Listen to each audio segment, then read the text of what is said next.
in served with the application. But we are ready to proceed.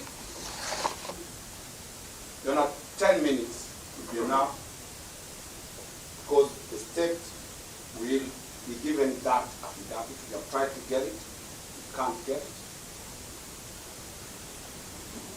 This is about an utterance against the head of state.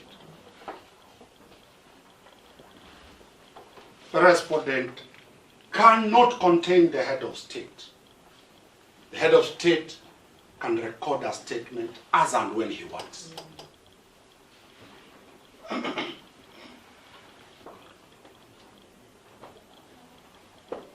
You have been told that this will cause a national security issue. This is a mere MCA, a mere MCA. The authority that you have been given, Your Honor, by Justice Professor Ngugi says, Kenya is not a banana country,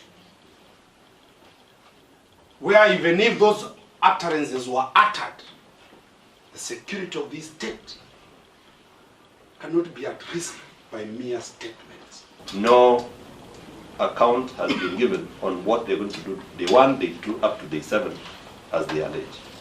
There is no harm. Not a person who is going to interfere with the cybercrime or undo anything at the cybercrime when they are going to investigate his phone and contact and whatever issues that he has made or the allegations they have.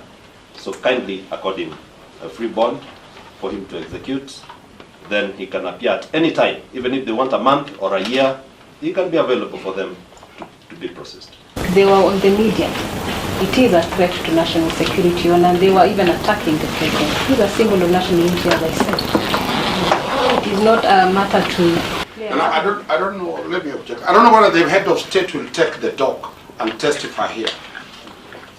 He has immunities and privileges, and let us not use the name of the head of state to scare the court to give orders that are prejudicial to our land.